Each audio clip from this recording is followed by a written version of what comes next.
بسم الله والحمد لله والصلاة والسلام على أشرف الأنبياء والمرسلين سيدنا محمد وعلى آله وأصحابه أجمعين. I greet everybody. Assalamu alaikum wa rahmatullahi wa barakatuh. And on this beautiful day of Jumu'ah, I pray that Allah subhanahu wa ta'ala blesses everybody with accepted du'as.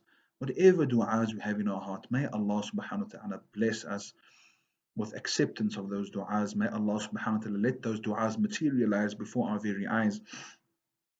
There are a number of things that we need to discuss today with regards to this du'as being answered and how to get our du'as answered, and something that is very commonly overlooked.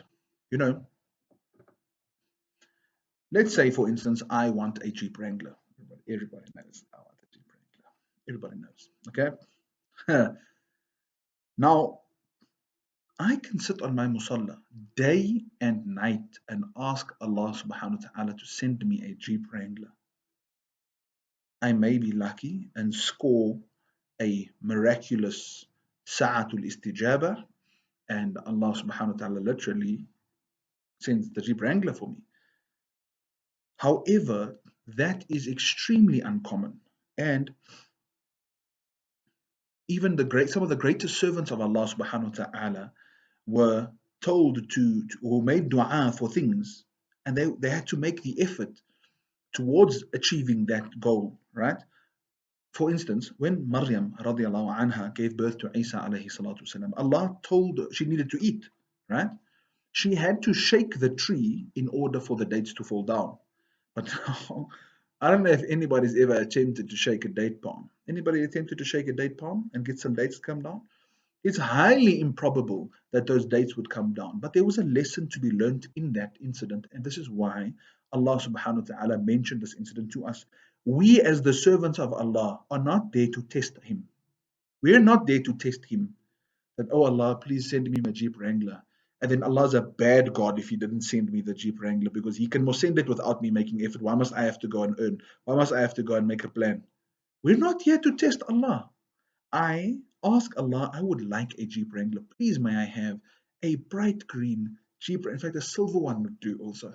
Jeep Wrangler on my spec, just how I want, with my roof rack and my tent on top and alles.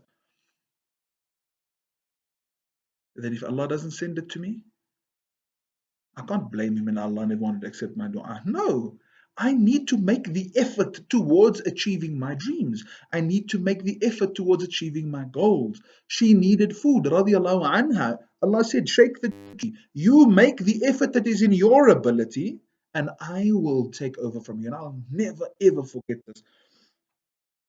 Long before I accepted Islam, we were still in the old apostolic church, and my mother one day said to me, I was stressing for the test of some sort, I can't remember, and she said, you do your part and God will do His. And that stuck with me forever. Like spiteful people spite themselves. And wallah, I see this day in, day out, how people try to spite others, how people try to spite me, and how it backfires so wholly on them. Why can't you just be a lekker omen? Sorry for that one. That was a Cape slang, a funny cop joke. That just be nice, man. You know. I'm not gonna give you examples. There are so many contextualizing. So anyway, the point is, it stuck with me, and ever since then, I'd make my effort on the side, and I tell Allah, Ya Rab, I am doing what I can do. This is within my circle of volition, what I am able to do towards achieving my goal, towards getting my dream, towards whatever, finances, business, the works. Name it. I am making my necessary effort. Oh Allah, but I am making dua for something specific that I would like. Please, can you help me achieve it? Right? So, yes, I make dua, please, Allah, give me X, Y, Z, but I make the effort towards getting that, right? I'm going to contextualize it even further. We want Jannah. Let me ask you the question. I do whatever I feel like, and I pick up my hands and, oh Allah, please grant me Jannah. And if Allah doesn't give me Jannah, He's a bad Allah. No, I need to make the effort to get there, because it comes with work. It comes with work. Remember the hadith that says that nobody will enter Jannah through his own actions. And the Sahaba said, not even you, Ya Rasulullah. قال ولا أنا إلا أن يتغمدني الله برحمته. أو كما قال عليه الصلاة والسلام. Not even I, unless Allah envelops me in His rahmah. But the Quran says, ادخلوا الجنة بما كنتم تعملون. Enter Jannah because of the deeds that you had done. So if the deeds that you had done are entering into Jannah, why did Rasulullah sallallahu alaihi wasallam say that even me, I won't get into Jannah by my own effort, only the mercy of Allah? The answer to that was given to me by my Ustad Mona Sulaiman Mullah, that it is the actions that you do which attract the mercy of Allah, and that then ultimately is what results in you entering into Jannah. Now let me ask the question, how much effort am I making to attract that mercy of Allah subhanahu wa ta'ala, which would ultimately win me my share of the udkhulul jannata bima kuntum ta'malun, enter Jannah because your deeds were worthy of the mercy that got you in there. You understand what I'm saying?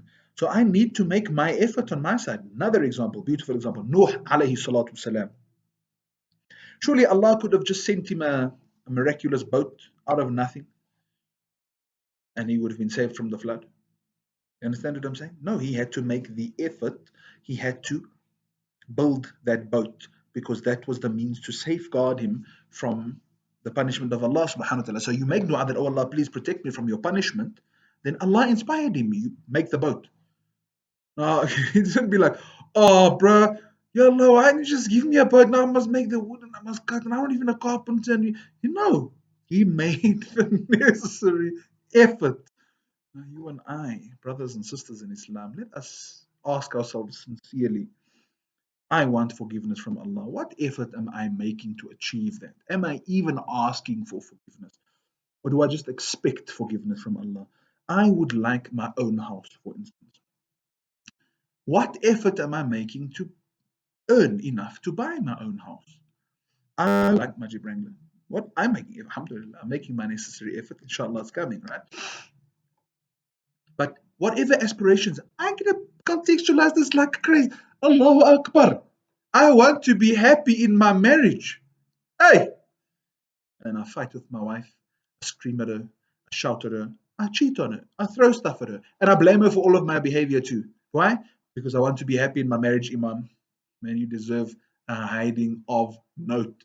How can you be so blind that we do the exact opposite of what we want to achieve, yet we still expect Allah to assist us to achieve that?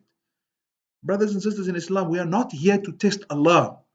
Allah is testing us. So when we're making dua to Allah, not let me make it as difficult as possible and see if He can still do it. Allah can do whatever He wants. But you're making a fool of yourself, and Allah subhanahu wa ta'ala could very well take you to task for testing Him. So, ladies and gentlemen, let us think about this. I want a happy marriage. What am I doing to achieve it? Oh, Imam, so I find fault with my wife all the time. I insult her as much as I can, as often as possible. I refuse for her to visit her family also. I have a world of nasty things to say for her to her mother. What else? I insult the way she looks too, because it's her fault that she looks like that. Like I don't have a boob or anything. What else? I blame her for my children's misbehavior. I constantly fight about the food. I throw stuff at her. And why? Hey, Imam, I want to be happy in my marriage. Oh, subhanallah. The same goes for the women. Husband walks into the house and your mouth opens. You're almost asking for problems. And you know what? Ladies are going to be upset with me again because I just gunned them this week about the Parda story, the hijab story. But let's be fair. The hadith of Rasulullah sallallahu alaihi wasallam said, well, on the night of Mi'raj, I looked into Jahannam. فَرَأَيْتُ أَنَّ عَامَّةَ أَهْلِهَا النِّسَاء. I saw that the vast majority of the inmates, the denizens of Jahannam, were women. And the Sahaba asked why. He said, ذَلِكَ بِأَنَّهُمْ يَكْثُرْنَ اللَّعْنَ وَيَكْفُرْنَ الْعَشِيرَ. Because they are quick to insult and they are ungrateful towards their husbands. Now, I'm not saying all husbands are the biggest legends on earth and they just do everything for you and there's no reason for you to find fault with them and there's absolutely no reason for you to tell them stuff. But in general, there's another story that I just remembered. The one lady came and complained, hey, Sheikh, my marriage is falling apart. My husband is fighting me all the time. Every time he comes home, there's a big argument. What must I do? So he took out a small papirke. He said, hold on. Opened up the papirke and he took out his pen. I don't have a pen now to physically show you this. He wrote down something on the papirke and he told her, now go home and take this little piece of paper and put it in a jar of water. Just a small, not a big jar, small jar of water. Just drop it inside. When your husband comes home, take a tablespoon of that water, put it in your mouth and keep it under your tongue. Yes, she came back a week later Allahu Akbar. Imam, you have saved my marriage. She said, Abba, have you ever noticed that you can't speak when you're holding that water under your tongue? Problem solved. And the worst is, I'm saying this and the ladies are getting upset because why? They don't want to accept that this is the problem. It is a big, big problem. You cannot insult and find fault with your husband all the time and look for reasons to, or pick fights with him and expect he's going to be, you know what? We all know that the husband has the right to give talaq. He has 3 talaqs. So effectively, I've got a gun, I've got 3 bullets in my chamber, and I'm holding it to your head. You still, you must now asking for a problem. So let us consider this. As much as the men are encouraged to be tolerant and to be considerate of their wives, and they should be. Don't find fault with your wife. Don't insult your wife. Never threaten her with talaq. Never threaten, I'm going to take a second wife. Because some of them will go and find you one, and you pray for the day you only had one. But in the same breath, let me say that the ladies need to be considerate of these 2 elements. They're very quick to insult and find fault and run their mouths, and they're very quick to be ungrateful for what their husbands do for them. Think and focus on these 2 points, which have been mentioned by Rasulullah sallallahu alaihi wasallam with regards to the achievement of my dua. Oh Allah, please grant me a blissful marriage. Hey, but Makjai, please, Ya Allah, you must now. Sorry, today I'm feeling very dramatic. So it doesn't make sense that we go do the exact opposite of what we want in terms of achieving our goals. And like I said, we're not here to test Allah subhanahu wa ta'ala. We need to make the necessary effort, like the one person said, in order to achieve my miracle, I need to make the effort towards that miracle so that I can own that miracle. So if I want my du'as to be answered, as much as I'm asking Allah, because ultimately the outcome of all my affairs are in the hands and control of Allah subhanahu wa ta'ala, I need to make the necessary effort to in that avenue towards achieving that goal of mine. One lady phones the sheikh, oh, one, it's not a lady, Abbas, sorry. One guy phones the sheikh, Imam, make dua for me. I need to get, I want a son. I want a son. Hey, Imam is waking up the Tahajjud time, bro. In Tahajjud discussion this week. Imam is waking up for Tahajjud. Oh Allah, please grant Zakaria a son. Ya Allah. Please give Zakaria a son. Ya Allah. Every day. And after months and months of dua, he comes to Zakaria. He said, Jack, did you get a son yet? He said, no, Imam. Why, what's happening, bro? It's like, Imam, man, I need to get married first. Can well imagine how happy the Imam was to hear that. You can make dua until the cows come home for a son, ladies and gentle people. If you did not get married, there's no wife that is going to achieve that for you. Online order, I'd like a son, click, add to cart, and it's not going to happen. So let us ask ourselves the question in terms of achieving my du'as, amongst many other things, staying away from sin, ensuring that I eat halal, being convinced when I'm asking Allah that He's going to give me what I'm asking Him. What's it called? Asking for at the right times, seeking out special moments to get my du'as answered. Salawat before, salawat after, saying Ameen. All these various things, Ya Rab, Ya Rab, Ya Rab, Ya Rab 4 times, Ya Arhamar Rahimeen 3 times. So many other things that we can do, special places that we go to for du'as to be answered. Ask ourselves the question, together with all of that, am I making the necessary effort towards achieving that dua of mine? If I, for instance, want a job, am I sending my CV out? So I need to make the effort in that avenue, but I trust not my effort, I trust Allah subhanahu wa ta'ala. This is one of the reasons that we've decided on this topic to draw people's attention. When it comes to protection, also from coronavirus, from whatever difficulty, financial problems, that, oh Allah, please protect me from debt, but you go and borrow money from everyone. You can't get protection from debt if you're borrowing money from everybody all the time. Oh Allah, please pay my debt, but you don't budget towards paying your debt. How is your debt going to get paid? You're making no effort towards achieving that. So with regards to protection from coronavirus, oh Allah, please let me not die in the club taking drugs. Bro, don't go to the club and take drugs and you won't die there taking drugs. Oh Allah, please protect me from coronavirus. Am I wearing my mask in public? Am I sanitizing? Am I taking the necessary efforts? Am I following the necessary steps to protect myself, to protect my family? Or am I messing around, carrying on like nothing changed and you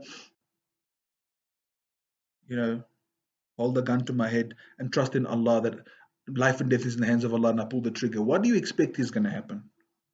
What do you expect is going to happen? Chances of that bullet ricocheting off your scalp, of your skull and or skeleton, and then going in another direction, just get a scratch. See, or the gun jamming are very slim, very very slim. I'm not going to go into this discussion. La ilaha illallah. May Allah subhanahu wa ta'ala give us tawfiq and understanding that together with asking Him and seeking out every possible way of getting du'as answered, the times, the places, avoiding this, avoiding that, together with all of that, I need to make the necessary effort towards achieving my du'a, towards achieving my goal. Let us stay safe, stay home. Please don't gallivant, don't mess around. If you don't need to go somewhere, don't go somewhere. If you can do your shopping online, do it online. If you can work from home, work from home.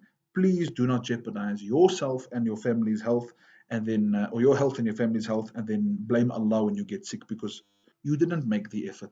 May Allah subhanahu wa ta'ala give us tawfiq and understanding. Jazakallah khairah once again, my brothers and sisters in Islam, and since it's Jumu'ah, allow me to make this announcement that please do support the masjid in whichever way we can, financially, morally. If we have any assistance that we could offer, any money that we would like to donate, please do so. The masjid is still in need of funding.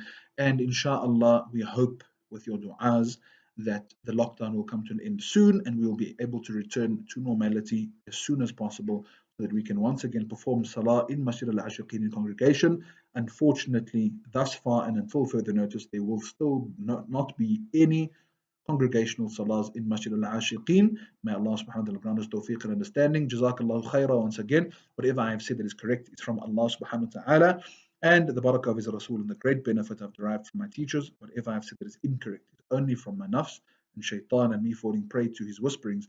And Allah and His Rasul are absolved of that completely. Assalamu alaikum wa rahmatullahi wa barakatuh. Subhanaka Allahumma wa bihamdika ashhadu an la ilaha illa ant astaghfiruka wa atubu ilayk.